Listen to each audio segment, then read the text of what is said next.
people decide if they like a product in 90 seconds or less. And 90% of that decision is based solely on colour. So the first step for a small business owner is really not discounting the impact of colour in their business decisions.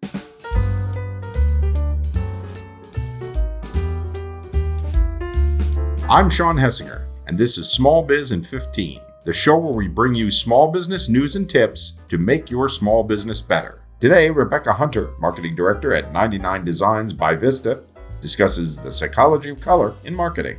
I know this is something you have a lot of expertise in, and also that your company, you've got a lot of data on. So I wanted to ask you, how is psychology of color used in marketing in general? Yeah, for sure. It's such a fascinating topic because colour is everywhere. And whether or not you know it, each colour that you encounter creates and communicates an emotional experience. So, for example, green and blue evoke feelings of calm and trust, and yellow makes you feel upbeat and hungry. So I think people have talked about for a long time the psychology of colour in McDonald's, and the combination of yellow and red is to instill hunger and to make you feel like you want to go in and eat. So, it is a really intrinsic part of marketing. So it means that understanding the psychology of colour can be a really valuable asset for entrepreneurs when choosing brand colours and when thinking about their marketing materials and branding. So choosing the right colour means your audience will instantly know who you are, what you do, and what you're about. But conversely, choosing the wrong colour can be really detrimental to the way people perceive your brand and the engagement they have with your products and services. What are some tips you might give, just in a general way, before we get into some of the more specifics? Some general tips you might give to, say, a small business owner. You don't have a whole marketing department; it's basically you. When it comes to using colour in marketing. Something that's really important to keep in mind is not to discount the impact of colour. So people decide if they like a product in 90 seconds or less. And 90% of that decision is based solely on colour. So the first step for a small business owner is really not discounting the impact of colour in their business decisions. It's a huge impact. So the first common mistake I would say that a small business owner can encounter is really just going with personal taste or preference. It's really important, even though no one knows your business as well as you do, and it's really important to follow your gut when you're setting up your brand. You really need to ensure that you're thinking about the benefits of colour psychology. And it's all really about research. So put serious time into getting to know your business, its missions, its values, and how you plan to impact customer and market with your products and services. That really is the first step, to have that deep, rich understanding of your brand. Second step is really thinking about your competitive set and industry. How does your brand fit in that space? How are you going to differentiate while also ensuring that you are engaging with customers in a meaningful way by aligning with, expectations around products and industry? As you get into that process, you'll likely find that colours and imagery and the trends that you're wanting to engage with come naturally as part of that as you head into setting up your brand. And the other thing is to really do research on colour. There's a huge wealth of resources out there available, specifically around colour psychology, and even some free online tools like colour generators that you can engage with and play with. So that, as a little bit of a mix, understanding your brand, understanding competitive set and industry, and then really starting to upskill yourself with an understanding of colour, is a really great basis to get started. I think I know the answer to this next question, but I'll ask anyway. Is there a best colour to use in marketing, or does it depend on, I'm sure it depends on your business or your marketing message, but let's get into that a little bit. Definitely depends on your business or marketing message, depends on the emotion or the action that you're trying to evoke.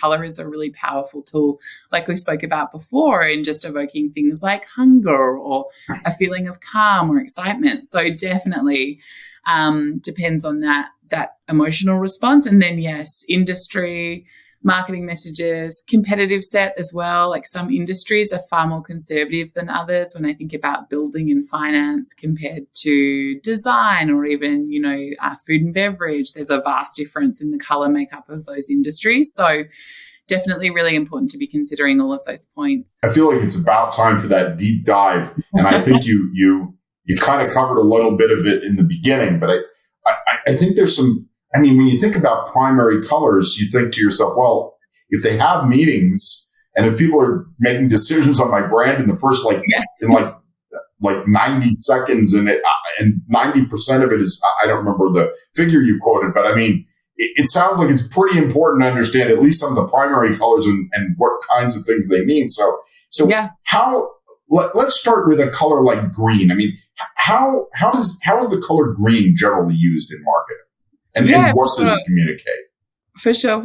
And yeah, like you said, it's a really, again, a fascinating topic that color has so much impact on emotional response. I love it. It's like a therapy session. So we'll get into color and what it means. But the color green, so it makes you feel optimistic and refreshed. So even if you think about, you see green a lot on body products and your morning shower gel, and you'll see it when you go to health spas because it instantly brings that feeling.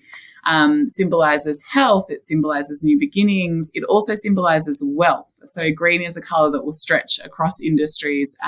You'll find depending on that. It's easy on the eyes. So it creates that feeling of relaxed balance in design. And it's also a great color for a company who's wanting to depict growth, security, or inspire possibility. You know what I think is so interesting about that, and we'll get back to color by color, is how these things, as you say, stretch across industries. Because I was thinking about a brand like Starbucks that incorporates green. And I was thinking about a ton of the things you said might apply to that brand and why they're using it. It's not just one thing. It's a couple of different elements of that color that might have made them say, I know green, Yeah, it's kind of interesting. And I think that concept of agriculture and nature, right? Like that link. So that's, and it is why it's so important for a small business owner as you're getting into that, that phase of deciding brand colors to really do that deep research. Because your first instinct might be, green's just for, day spas or beauty products or something. But then when you get into that psychology side, you understand that emotional response that green can elicit can be really valuable for a range of brands. So yeah, absolutely. Yeah, but you mentioned money too. And then I was thinking Starbucks was one of those brands that thought of itself as luxury. Promoted itself as a luxury sort of food brand in the beginning because you were paying more for coffee than anybody had ever paid before. Yeah. Really. So there's like a lot of different things. It's interesting.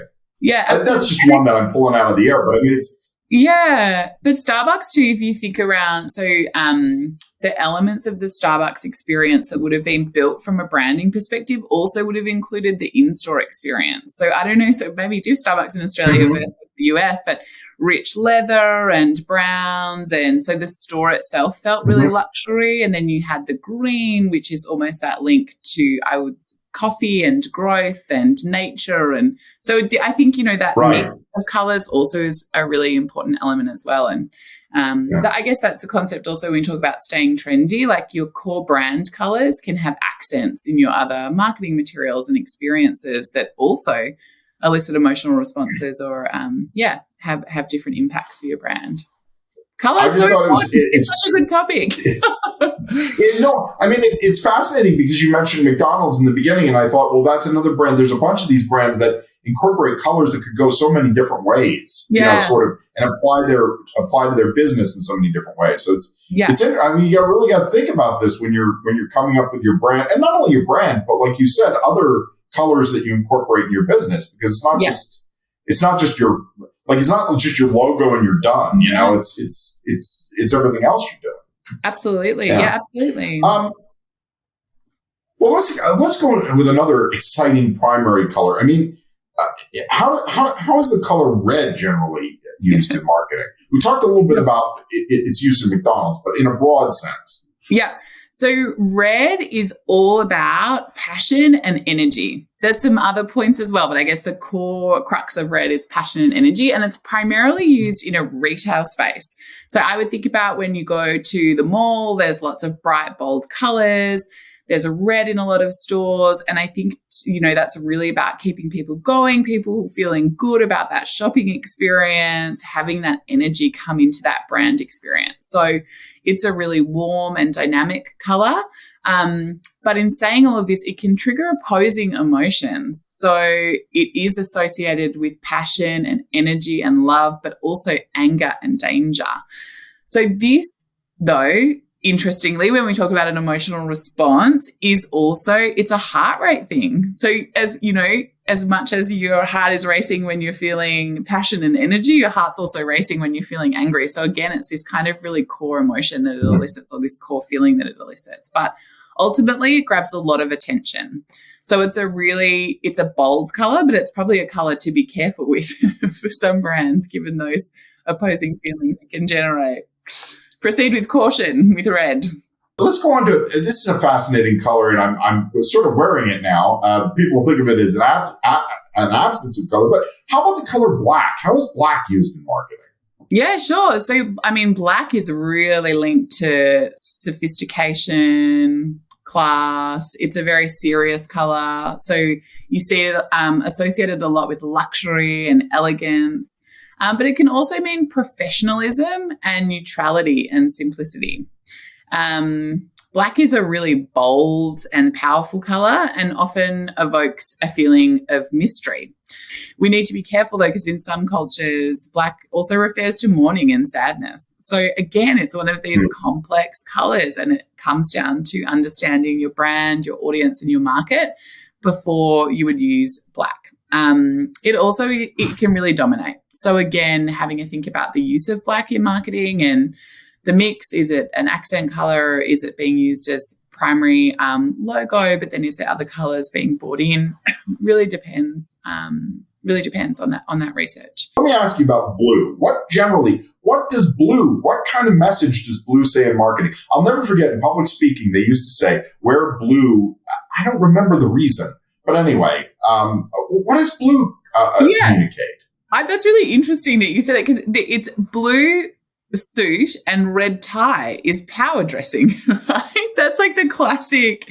I don't know if I'm thinking on border, but the classic thing was a blue suit and a red tie is power dressing. But interestingly, blue makes you feel safe and relaxed. So maybe in that combination, it's safe and relaxed for the group you're speaking to, but the red is your accent to show that you're powerful and knowledgeable potentially. So yes, safe and relaxed for blue. Blue evokes a feeling of calmness. It can invoke feelings of spirituality, security, and trust. So when you think about that, you quite often are seeing blue with technology and finance, invoking that feeling of calm, trust, and security. So seeing the color blue causes the body to create chemicals that are calming. So it is a real favored color of many, many brands. Dark blues, as we said, corporate, gives a really slick professional feel, but also can be quite cold. So again, comes down to that feeling that you're trying to evoke. Something that we haven't spoken about, but I think is also really important for brands to consider is shades and hues. So we've been talking about really, kind of the core or the primary colors in each of these color groups. But as you start to bring in shades and hues of these colors, you're also going to find that elicits a different emotional feel as well. And that takes you on that spectrum of some of the things that we've talked about as well, from some of those opposing feelings and reactions that consumers will have. Light blue, as an example, compared to dark blue, is social and friendly and gives a more relaxed feel than that dark corporate. So you'll see it a lot, like good examples of Facebook and Twitter, which use those lighter blues. So again, that mix can vary vastly with the use of dark and light or shades and hues within that color spectrum. Well, that's it for another episode of Small Biz in 15. Thanks again to Rebecca Hunter of 99 Designs by Vista. Please like and subscribe if you enjoyed the show, and please leave a comment and let us know what topics you'd like to see covered in future programs. For more small business news and tips, join us at smallbiztrends.com.